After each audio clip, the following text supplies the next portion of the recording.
Good morning, dear students. The lesson 2, including second part, titled The Shahnai of Bismillah Khan, is flashing on the mobile phone screen before you. The second part of the unit encourages students to think about the rich heritage of Indian music and our musical instruments. This part, has been taken from the book Behive for the students of class 9th. In this part, you will see the biography of Bismillah Khan. And Ustad Bismillah Khan is another shining example of determination and hard work to be the maestro Shahnai player. He started learning Shahnai at an early age of 3. He practiced playing it in the temple of Benares. He went to the banks of the Ganga and listened to the flowing waters. He was so devoted to Shahnai that inspired by the music of Holy River, he invented ragas and were considered beyond its scope of the Shahnai. It is through long practice and determination that he has gained world renown and the coveted Bharat Ratna.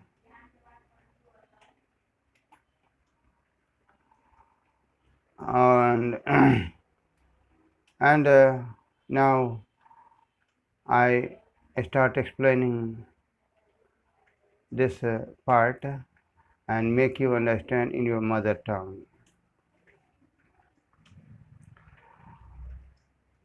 यह पाठ इसका शीर्षक, इसका title the shehnai of Bismillah Khan है। और यह पाठ lesson 2 से तथा बिहार नामक बुक से क्लास 9th के बच्चों के लिए लिया गया है। और यूनिट का यह दूसरा भाग हमें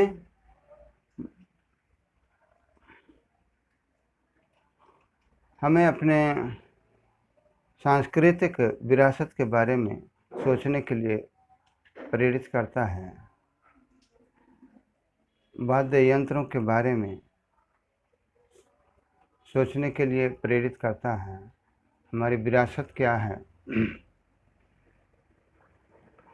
तो हमारे भारत की जो सांस्कृतिक समृद्ध विरासत है और जो म्यूजिकल इंस्ट्रूमेंट यानी सांगीतिक वाद्य यंत्र हैं, इसके बारे में इसकी चर्चा आपको इस पार्ट में मिलेगा। और इस पार्ट में हमें पता चलेगा कि भारत का सांस्कृतिक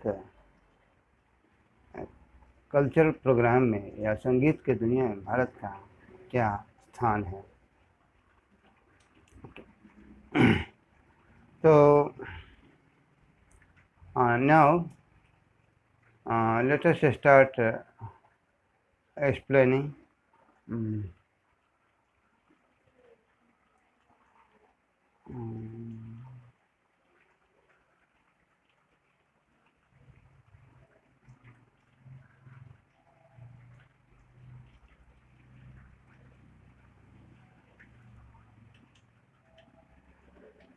Think of the Shahnai, and the first thing you'll probably imagine is a wedding or a similar occasion or function. The next would probably be Ustad Bismillah Khan, the Shahnai maestro, playing this instrument. तो उस शहनाई के बारे में सोचिए, वो पहली चीज़ जिसकी आप कल्पना करेंगे कि ये शहनाई शादी या किसी अवसर में इसका इस्तेमाल किया जाता है। शादी के अवसर पर देखेंगे कि लाउड स्पीकर से भी कैसेट के माध्यम से शहनाई वादन की आवाज़ आती है शादी समारोह में, तो बिस्मिल्लाह खां के द्वारा बजाया हुआ, रिकॉर्ड किया हुआ वो शहनाई वादन है। और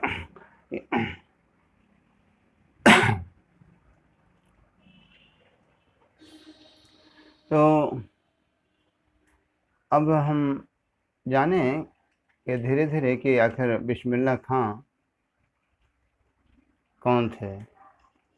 तो बिस्मिल्लाह खां एक दृढ़ संकल्प और मेहनतकश व्यक्ति थे, और उन्होंने काफ़ी मेहनत की शहनाई वादक बनने में।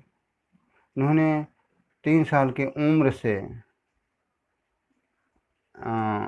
शहनाई का लेसन लेना शुरू किया, सीखना शुरू किया, और वो बालाजी के मंदिर, मंगला मैया के मंदिर जाया करते थे और प्रैक्टिस करते थे। फिर गंगा नदी, पवित्र गंगा नदी के किनारे जाते थे और वहीं बैठकर एकांत में बहती गंगा की धारा सुनते थे, और उससे प्रेरित होकर वो प्रैक्टिस करते थे। और उन्होंने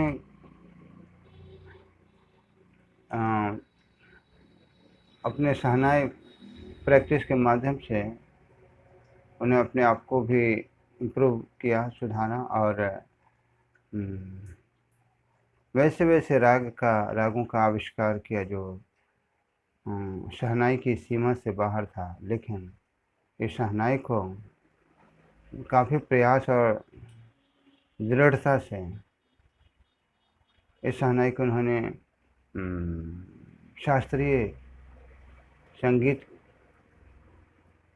की दुनिया में इसको लाया और शास्त्रीय मंच पर इसे दिखलाया, साबित किया कि शहनाई क्लासिकल म्यूजिक रेंज से अलग नहीं है, इसी के अंदर है।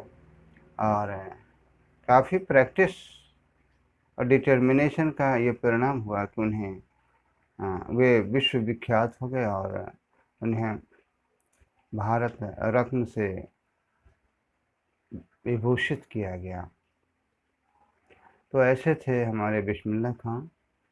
और आपने एक फिल्म गूंज उठी शहनाई, उस फिल्म का एक 2 गाना है, जैसे दिल का खिलौना है टूट गया, ये लता मंगेशकर के द्वारा गाया हुआ गीत है, और उन्हीं के द्वारा यह रचना, उस गीत की रचना की गई थी बिस्मिल्लाह खां के द्वारा, जो काफ़ी विश्व स्तर पर यह रिकॉर्ड तोड़ने वाला गाना साबित हुआ, और फिल्म भी काफ़ी लोकप्रिय हुई थी। तो बिस्मिल्लाह खां हमारे देश के मैचलस प्लेयर थे शहनाई का, इनका कोई जोड़ा नहीं था। So now let us see the paragraph. Emperor Aurangzeb banned the playing of a musical instrument called pungi in the royal residence, for it had a shrill and unpleasant sound. Pungi became the generic name for reed noisemakers. Few had thought that it would one day be revived. A barber of a family of professional musicians who had access to the royal palace decided to improve the tonal quality of the pungi. He chose a pipe with a natural hollow stem that was longer and broader than the pungi, made 7 holes on the body of the pipe when he played on it, closing and opening some of these holes. Soft and melodious sounds were produced. He played the instrument before royalty and everyone was impressed. The instrument, so different from the pungi, had to be given a new name, as the story goes, since it was first played in the Shah's chambers and was played by a Nai barber. The instrument was named the Shehnai.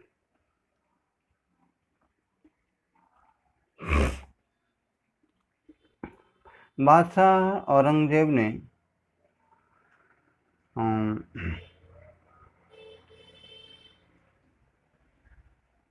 राजशाही घराने में एक musical instrument माने सांगीतिक वाद्य यंत्र पुंगी नामक सांगीतिक वाद्य यंत्र के वादन पर रोक लगा दी थी, क्योंकि इस पुंगी की आवाज़ बहुत ही कर्कश और बेसुरी थी, सुनने में अच्छा नहीं लगता था, मेलोडियस नहीं थी, सुरीली नहीं थी। पुंगी इस तरह से नरकट बांस से बने सभी वाद्य यंत्र को शोर मचाने वाला कहा गया और इसका नाम पुंगी पड़ गया सभी वाद्य यंत्रों को जो नरकट बांस से बने हुए थे। तो नरकट बांस से बने सभी वाद्य यंत्र का नाम पुंगी पड़ गया। कुछ लोगों ने सोचा एक दिन यह पुंगी किसी न किसी रूप में पुनर्जीवित अवश्य होगा। तो संगीत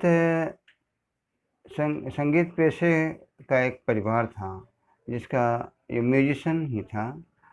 तो म्यूजिशियन पेशेवर का एक परिवार था जो नाई था, हजाम नाई, जो जिसकी पहुंच राजशाही महल में थी।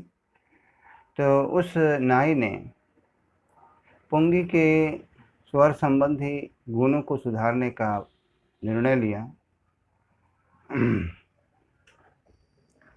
उसने प्राकृतिक खोखला तना, ये नरकट बांस का यहाँ ये प्राकृतिक खोखला तना वाला पाइप चुना, नली चुना, और जो नली लंबी और चौड़ी थी, पुंगी की अपेक्षा यह नली चौड़ी और लंबी थी।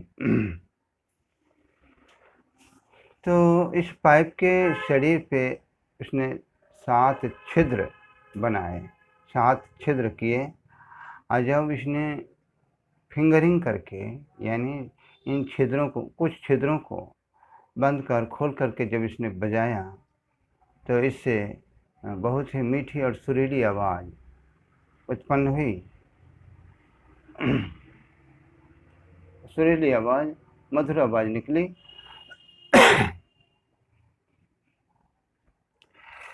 तो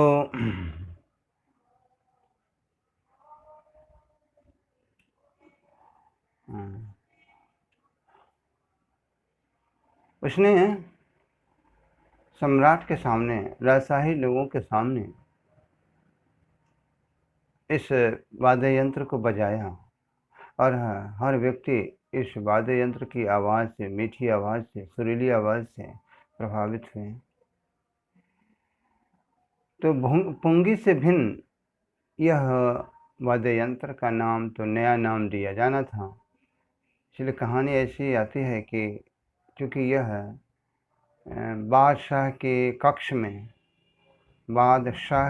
कक्ष में पहली बार बजाया गया था नाई के द्वारा, इसलिए बादशाह से शाह और नाई दोनों, शाह प्लस नाई दोनों मिलाकर इसका नाम शहनाई, इस वाद्य यंत्र का नाम शहनाई पड़ा। शहनाई से होते होते शहनाई हो गया, शहनाई।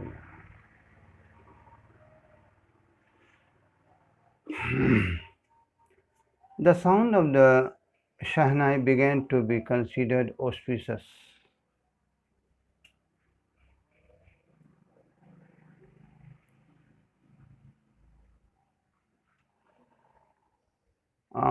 And for this reason, it is still played in temples and is an indispensable component of any North Indian wedding. In the past, the shahnai was part of the Nawat or traditional ensemble of 9 instruments found at royal courts. Till recently, it was used only in temples and weddings. The credit for bringing this instrument onto the classical stage goes to Ustad Bismillah Khan.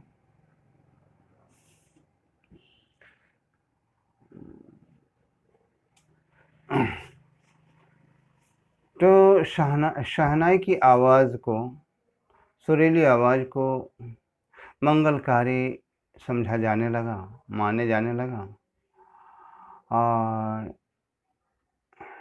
इस कारण से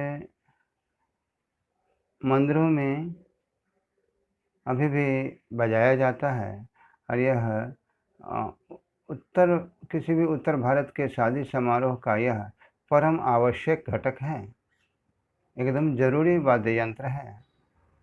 और प्राचीन काल में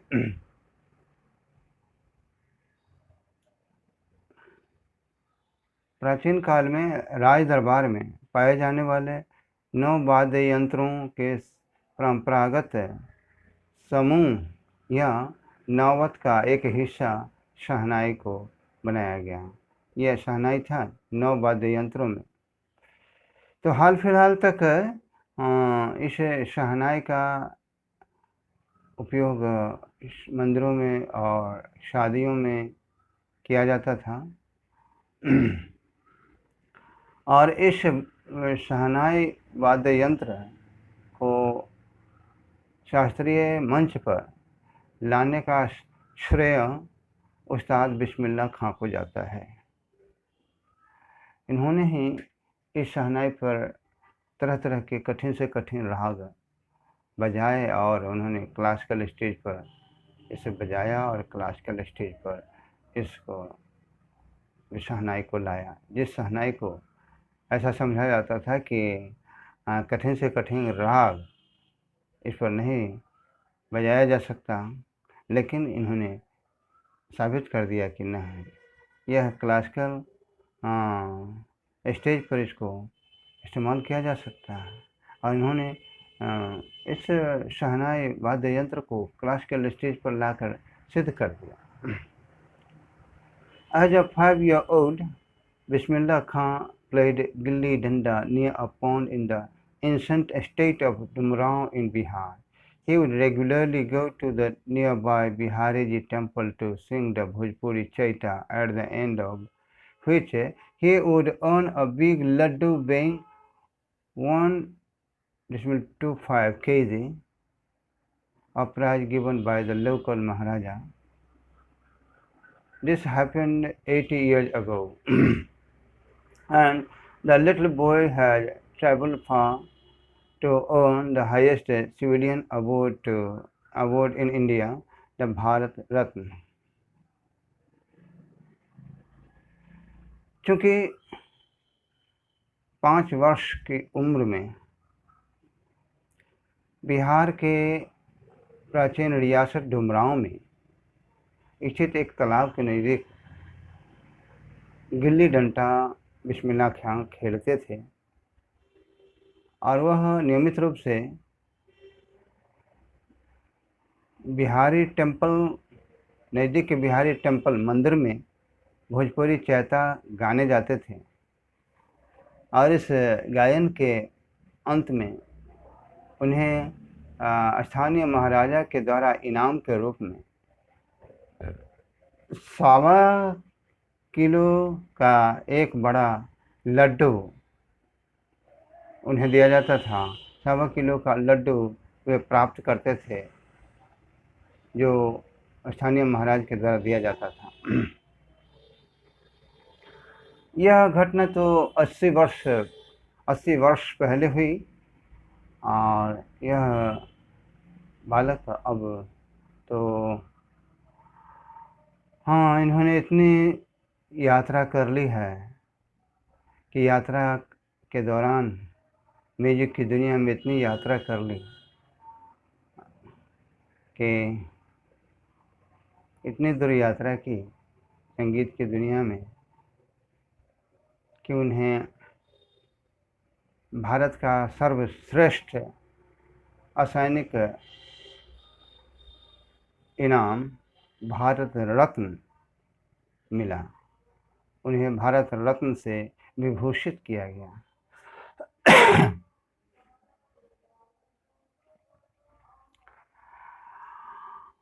Born on 21 March 1916, Bismillah Khan belongs to a well-known family of musicians from Bihar.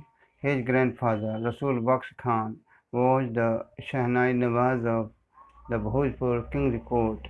His father, Paigambar Baksh, and other paternal ancestors were also great Shahnai players.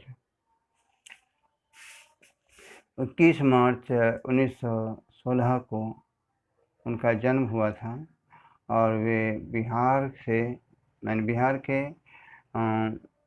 संगीतज्ञ परिवार के संगीतज्ञ परिवार के फेमस परिवार के थे। उनके दादा रसूल बख्श खान भोजपुरी राज दरबार के शहनाई नवाज थे, शहनाई वादक थे और उनके पिता पैगंबर बख्श और उनके अन्य पैतृक पूर्वज भी महान शहनाई वादक थे।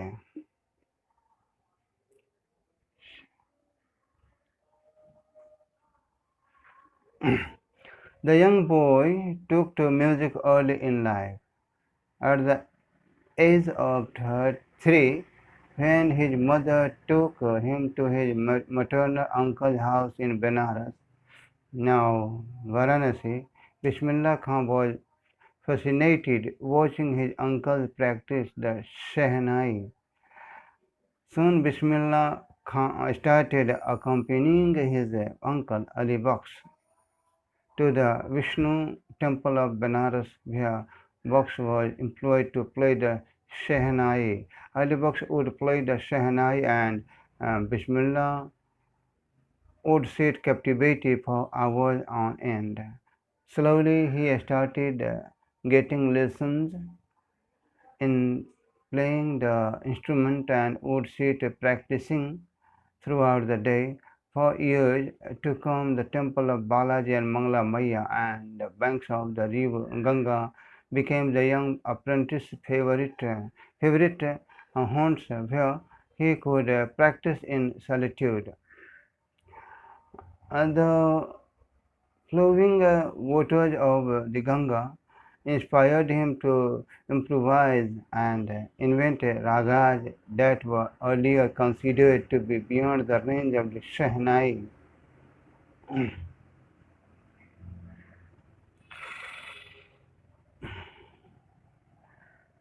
जीवन की एकदम शुरुआत में ही यानी 3 साल की उम्र में बिस्मिल्लाह खान ने म्यूजिक आरंभ किया था, शुरू किया था। 3 वर्ष की उम्र में, 3 वर्ष की आयु में जब उनकी माँ मटरनल अंकल के घर यानी नैहर उसे जब ले गई, अपने मामा के घर ले गई बनारस में, अब वाराणसी कहलाता है वो, तो बिस्मिल्लाह खान अपने मामा को शहनाई पर रियाज करते देखकर बहुत ही आकर्षित होते थे और शीघ्र ही बिस्मिल्लाह खान ने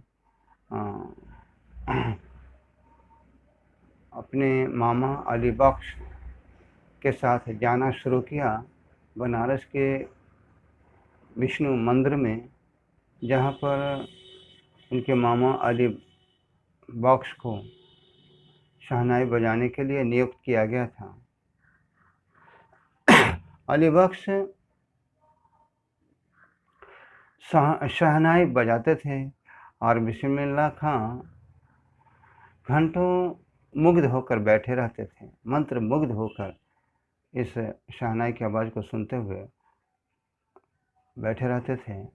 और धीरे धीरे उन्होंने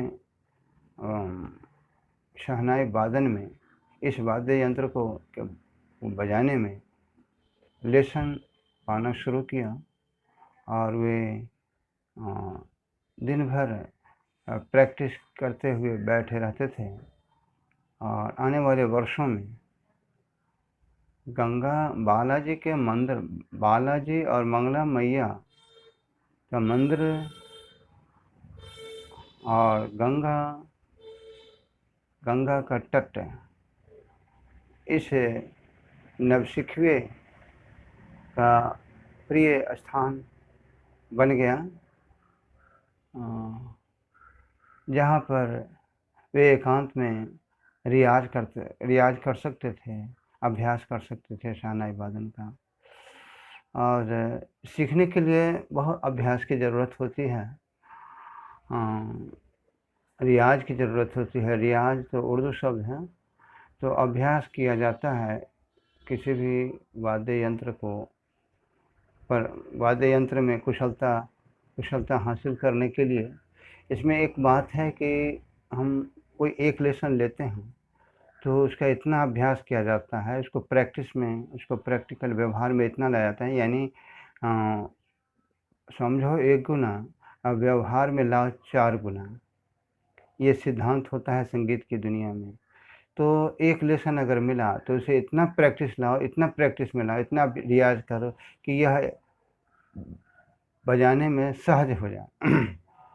तो इस वाद्य यंत्र के वादन में सहजता लाने के लिए काफ़ी रियाज की ज़रूरत होती है और रियाज के बाद ही इसके वादन में सहजता आती है, कुशलता आती है।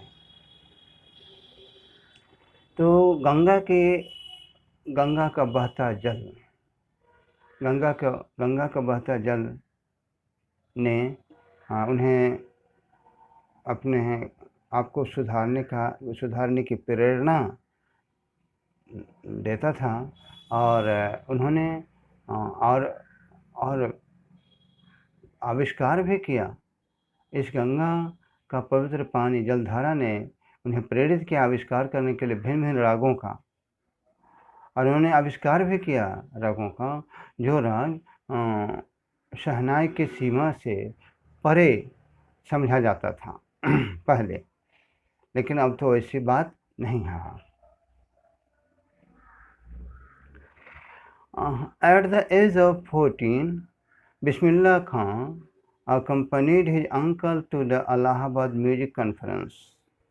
At the end of his recital, Ustad Fayyaz Khan patted the young boy's back and said, "Work hard. You shall make it." With the opening of the All India Radio in Lucknow in 1938, came Bismillah's big break. He soon became an often heard shehnai player on radio. 14 वर्ष की आयु में बिस्मिल्लाह खां इलाहाबाद संगीत सभा में अपने मामा के साथ गए और अपने वादन के उनके वादन के अपने वादन के अंत में उनके वादन के अंत में उस्ताद फैयाज खान ने इस युवा वादक की पीठ थपथपाई और कहा कि और कड़ी मेहनत करो, तुम इसे हासिल कर लोगे, तुम्हें सफलता मिल जाएगी, तुम अच्छे वादक बनोगे। तो लखनऊ में 1938 में लखनऊ में ऑल इंडिया रेडियो का उद्घाटन हुआ था। ऑल इंडिया रेडियो स्टेशन खुला था। इसमें बिस्मिल्लाह खां यानी ऑल इंडिया रेडियो का उद्घाटन 1938 में बिस्मिल्लाह खां का एक बहुत बड़ा मौका के रूप में आया, मौका दिया। और वह अधिकतर Lucknow all India radio station पर अक्सर रेडियो पर वो शहनाई वादन करते हुए सुने जाते हैं और सुने जाने लगे शीघ्र ही।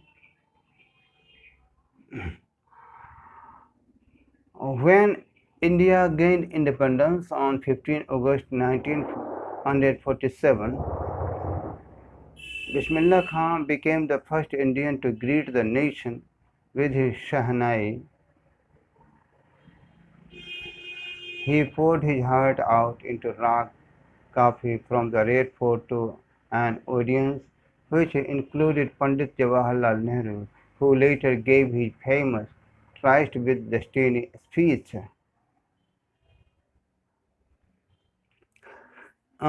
जब 15 अगस्त 1947 को भारत को स्वतंत्रता मिली तो बिस्मिल्लाह खां अपने शहनाई से राष्ट्र का अभिवादन करने में प्रथम भारतीय थे। उन्होंने दर्शकों के सामने लाल किला से राग काफी में अपना सारा हृदय ही उड़ेल दिया बजाने में। काफ़ी बड़े हृदय से, बहुत हृदय से उन्होंने, बड़े दिल से उन्होंने इस राग काफ़ी को बजाया लाल किला के परकोटे से श्रोताओं के सामने, जिस श्रोता में पंडित जवाहरलाल नेहरू, महात्मा गांधी और अन्य गण्यमान्य लोग थे, जो बाद में पंडित जवाहरलाल नेहरू ने अपना प्रसिद्ध भाषण ट्राइस्ट विद डेस्टिनी, भाग्य के साथ मिलन नामक भाषण दिया था। अब now this video is getting long, so I stop it, and the rest of this part will be loaded in next video. Thanks.